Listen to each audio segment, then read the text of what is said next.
उनके लिए ये रिलेशन उनकी ज़िंदगी की सबसे इम्पोर्टेंट चीज़ थी। जो इंसान प्यार से हमेशा इतना दूर भागता था, वो आपके प्यार में पागल हो रहा था।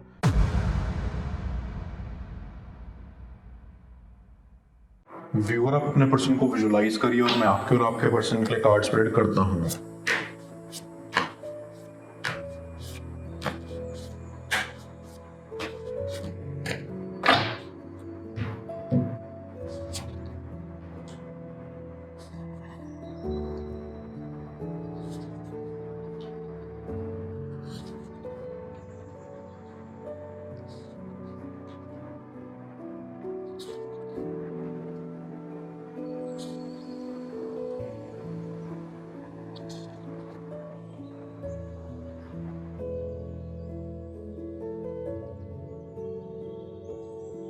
आई गेट अ फीलिंग कि आपका पर्सन एक ऐसे सिचुएशन में है जहाँ से वो बाहर निकलना चाहता है एज सून एज पॉसिबल। आपका पर्सन इस चीज़ में ऐसे इन्वॉल्व हो चुका है कि वो चाहकर भी उस चीज़ से निकल नहीं पा रहे हैं। आपका पर्सन एक ऐसा इंसान है जो अपनी लाइफ में काफ़ी ज़्यादा डेडिकेटेड है। उन्हें अपनी ज़िंदगी में काफ़ी कुछ हासिल करना है और उन चीज़ों को करने के लिए वो काफ़ी ज़्यादा मेहनत करते हैं। ये मेहनत उनकी लाइफ में काफ़ी ज़्यादा फ्रूटफुल साबित हुई है और वैसे देखा जाए तो आपके पर्सन ने सच में अपनी लाइफ में काफ़ी कुछ अचीव किया है, पर वो लाइफ के एक एस्पेक्ट में काफ़ी पीछे हैं और वो है अपनी लव लाइफ। उसमें उन्होंने काफ़ी बड़ी गलती कर दी। वो कहते हैं ना कि आजकल के ज़माने में हमेशा अपनी आंख और कान खुली रखनी चाहिए। बस आपके पर्सन ने वही नहीं किया और आज उसका ये फल मिला है कि वो बिल्कुल अकेले हो चुके हैं। आपका पर्सन वैसे कभी नहीं चाहता था कि उनके साथ ये सब हो जाए और वो ऐसे एक सिचुएशन में अटक जाएं, पर अब जो हो गया उसको तो हम बदल नहीं सकते। पर आखिर क्या हुआ था आप दोनों के बीच में? आखिर क्या वजह थी कि आपका पर्सन आपसे अचानक इतनी दूर चला गया? ऐसी आपका पर्सन हमेशा से ही अपनी लाइफ में काफ़ी ज़्यादा डिसिप्लिन रहा है। उनके दिल में हमेशा से एक जज्बा था कि ज़िंदगी अच्छी बनानी है कैसे भी करके। आपका पर्सन अपनी पूरी कोशिश करता था कि सब ठीक हो जाए और उन्हें कभी कोई प्रॉब्लम फेस ना करनी पड़े। उनकी लाइफ में कभी कोई प्रॉब्लम्स आती भी नहीं थी क्योंकि वो खुद इमोशनली अनअवेलेबल रहते थे। उनका ईगो काफ़ी ज़्यादा बड़ा था और वो अपने काम में ही डूबे रहते थे। अपनी पर्सनल लाइफ को बेटर बनाना, उस पर वर्क करना, ये सब उनके दिमाग में कभी था ही नहीं। वो प्यार को अपनी लास्ट प्रायोरिटी मानते थे और हमेशा खुद को दूर रखते थे किसी भी तरह की फीलिंग से और किसी भी तरह की इमोशनल अटैचमेंट से। उनके ख्याल से वही बेटर था कि कोई उनके साथ ना जुड़ जाए, क्योंकि अगर कोई जुड़ गया और वो रिलेशनशिप बुरा रहा तो दो दिल टूट जाएंगे। इससे बेटर तो यही था कि आपका पर्सन इन सब से दूर रहे, ऐसा उन्हें लगता था। आपके पर्सन का यही एक मिसकंसेप्शन था। जिंदगी में फाइनेंशियल स्टेबिलिटी बहुत इंपॉर्टेंट है, ये बात बिल्कुल सच है, पर जिंदगी में दोस्ती, प्यार, रिलेशनशिप, ये सब भी काफ़ी ज़्यादा इम्पॉर्टेंट है। बस इमोशनली हैप्पी रहने के लिए नहीं, बल्कि और भी चीज़ों के लिए। एक बात तो आप मानोगे ना कि ज़िंदगी में रिश्ते हमें बहुत कुछ सिखाते हैं, बस वही चीज़ आपका पर्सन समझ नहीं पाया। आई अंडरस्टैंड वन थिंग कि आप एक ऐसे इंसान थे जो अपने पर्सन की वॉल ब्रेक कर सके। आपने वो किया भी। उनके दिल में आपने खुद के लिए एक ऐसी स्ट्रॉन्ग जगह बनाई कि आपका पर्सन भी बेबस होता गया। वो आपसे काफ़ी ज़्यादा प्यार कर बैठे। आपने उनके लिए जो किया है वैसे पहले कभी किसी ने नहीं किया था, इसलिए आपके पर्सन को लगता था कि शायद ये कोई सपना है और ये टूट जाएगा। उनके अंदर बहुत सारी इनसिक्योरिटीज थी और उनके अंदर जो ईगो था वो उसी चीज का रिजल्ट था। अक्सर जब एक इंसान अपने बारे में ज्यादा बातें नहीं कर पाता ना, तब वो इन सब चीजों का सहारा ले लेता है। इसलिए आपके पर्सन ने खुद को सबसे दूर कर दिया था, क्योंकि बस वही उनके अकॉर्डिंग बेस्ट डिसीजन था। आपके पर्सन कभी भी एक्चुअली में हैप्पी नहीं थे, क्योंकि वो तो अपने इमोशनल साइड से दूर भाग रहे थे। उनके अंदर हर रोज एक तूफान चलता था और उस चीज को वो पूरा अपने अंदर दबा के रखते थे। इस चीज ने उनको और भी ज्यादा रूड बना लिया था और उनको बस लगता था कि सब सेल्फिश हैं। ये बात उनकी गलत नहीं है, क्योंकि आजकल की दुनिया में सच में सेल्फिश लोग ही ज्यादा मिलते हैं, पर हर कोई ऐसा नहीं होता। और यही बात वो आपसे मिलके समझे।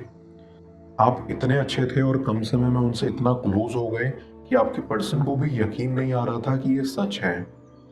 आपके अंदर बहुत सारी वैल्यूज हैं और आपको आपका पर्सन बहुत ज़्यादा रिस्पेक्ट करता है। उनको हमेशा यही लगता है कि आप उनकी लाइफ में एक ब्लेसिंग थे और आपसे ज़्यादा कीमती इंसान शायद उनकी लाइफ में और कभी नहीं आएगा।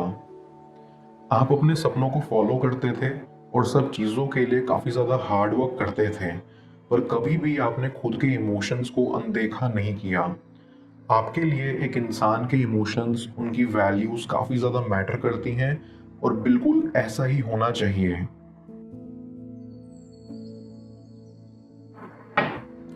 मैं कार्ड्स को क्लैरिफाई करता हूँ, तब तक आप प्रॉपर एनर्जी एक्सचेंज के लिए इस रीडिंग को लाइक कर दें और पेड रीडिंग के लिए आप मुझे ऊपर दिख रहे व्हाट्सएप नंबर पर अप्रोच कर सकते हैं।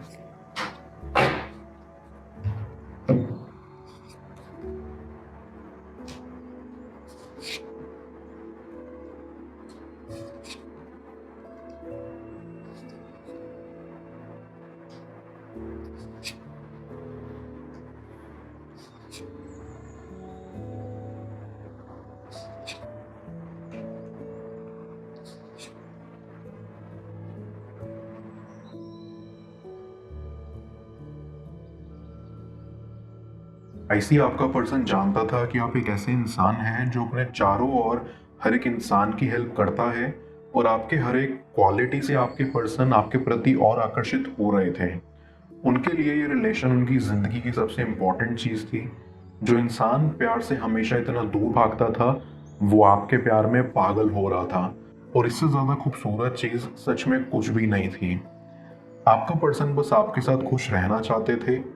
बरसों बाद उन्हें जिंदगी का असली मतलब समझ आ रहा था। आप दोनों एक पावर कपल थे जो साथ में ग्रो करते थे और ये बात बहुत खूबसूरत थी। आप दोनों में हमेशा सब कुछ इतना ही परफेक्ट रहता अगर आप दोनों के बीच में वो इंसान ना आता जिसकी वजह से आप दोनों अलग हो चुके हो। आपको लग रहा होगा कि मैं किसकी बात कर रहा हूँ, क्योंकि इन सब चीज़ों के बारे में आपको कोई आइडिया नहीं था। पर यही सच है कि आप दोनों के बीच में आया था वो थर्ड पर्सन जिन्होंने आप दोनों के इस परफेक्ट रिलेशनशिप में प्रॉब्लम्स क्रिएट करी थी। उन्हीं की वजह से आप दोनों एक साथ नहीं हो। I get a very strong vibe कि ये थर्ड पर्सन कोई ऐसा इंसान है जो आपके पर्सन से काफ़ी ज़्यादा क्लोज था। वो अच्छे से जानता था कि आपके पर्सन की वीकनेस क्या है और कहाँ अटैक करने से फ़ायदा होगा, तो बस उन्होंने वही किया। आपके पर्सन के वीक स्पॉट्स पर उन्होंने ऐसे हमला किया कि आपके पर्सन ने खुद को काफ़ी ज़्यादा हेल्पलेस पाया। वो यही बात समझ नहीं पा रहे थे कि कौन सच बोल रहा है और कौन झूठ। जब तक आपके पर्सन पूरी बात को समझते तब तक काफ़ी ज़्यादा देर हो चुकी थी। आपका पर्सन आप पर काफ़ी ज़्यादा भरोसा करता था, इसलिए थर्ड पर्सन को काफ़ी ज़्यादा परेशानी हुई आपके पर्सन के दिल में शक पैदा करने के लिए, पर वो सक्सेसफुल हो गए। ये थर्ड पर्सन बहुत स्मार्ट था। उन्होंने कभी आपके पर्सन को ये नहीं समझने दिया कि वो उन्हें मैनिपुलेट कर रहे हैं। बस वो आपके पर्सन के सामने ऐसी चीज़ें लाते रहते कि आपके पर्सन को ये लगता जाए कि आप कुछ ना कुछ गलत कर रहे हो उनके साथ। आपके पर्सन का ईगो ही उनका सबसे बड़ा काल बना। उनके उसी ईगो पे हर्ट करने से इतनी बड़ी प्रॉब्लम बनी। उस थर्ड पर्सन ने आपके पर्सन को ऐसा फील करवाया कि वो आपको डिजर्व नहीं करते और आप उनसे काफ़ी ज़्यादा बेटर हो, और सबसे बड़ी बात कि आप उन पर दया कर रहे हो कि आप उनके साथ हो। इन सब चीज़ों ने आपके पर्सन के ईगो को काफ़ी ज़्यादा ठेस पहुंचाई और वो आपको गलत समझने लगे। आप दोनों के बीच में मिसअंडरस्टैंडिंग्स बढ़ती गई और आप दोनों में डिस्टेंस भी बढ़ गया। आपका पर्सन तब लॉजिकली पूरी बात को समझ नहीं पाए थे, पर जब अब वो इन चीज़ों को समझ रहे हैं तो उन्हें बहुत रिग्रेट हो रहा है। वो आपको अभी भी चाहते हैं और वो अपनी लाइफ आपके बिना इमेजिन नहीं कर सकते। इन टेम्पररी चीज़ों की वजह से आप दोनों इतने अलग हो गए और यही बात आपका पर्सन एक्सेप्ट नहीं कर पा रहा है। ये बॉन्ड उनके लिए आज भी काफ़ी ज़्यादा इम्पोर्टेंट है और वो बस यही चाहते हैं कि सब ठीक हो जाए। आप दोनों का ऐसे अलग हो जाना बहुत ही ज़्यादा हार्ट ब्रेकिंग था और आपके पर्सन की लाइफ में इन सब का काफ़ी बुरा इम्पैक्ट पड़ा। वो आपसे काफ़ी कुछ कहना चाहते हैं पर कह नहीं पा रहे हैं। वो बस इस बात से डरते हैं कि शायद आप उन्हें छोड़ के चले जाओगे और कभी उनके पास वापस नहीं आओगे। बस इसी डर से वो पीछे हट रहे हैं और उसको बढ़ावा देने के लिए उनका ईगो तो है ही। पर आप चिंता मत कीजिए, ऐसे ही धीरे धीरे सब ठीक हो जाएगा। आपका पर्सन वर्क कर रहा है ताकि वो सब ठीक कर सकें। आई ऑल्सो अंडरस्टैंड कि आपके ऊपर क्या बीत रही है। आप ये सब डिजर्व नहीं करते, पर लाइफ में अप्स एंड डाउन्स तो होते ही है ना। और आप ऐसे शख्स हो जो उन अप्स एंड डाउन्स को पार कर सकता है। मैं ओरेकल ऑफ द फेरीज की मदद से यूनिवर्स से आपके लिए एडवाइस पूछता हूँ। देखते हैं यूनिवर्स आज आपको क्या एडवाइस करना चाह रहा है।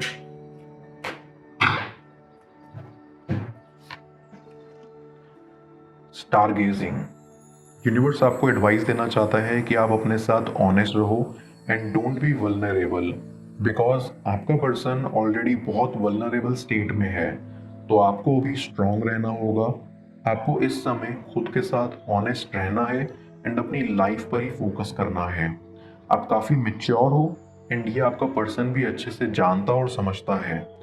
आपको वो भी हैप्पी देखना चाहते हैं, so be happy and be who you are, क्योंकि वही चीज़ आपका पर्सन आप में एडमायर करता है कि आप एकदम ऑथेंटिक एंड रियल इंसान हो। Just give it some more time. आपका पर्सन हील कर रहा है।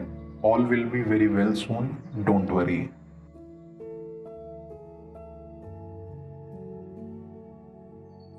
उनके चुप रहने की वजह जाने स्क्रीन पर शो हो रही इस अगली टैरो रीडिंग में।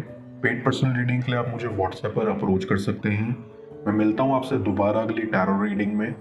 Till then, bless you.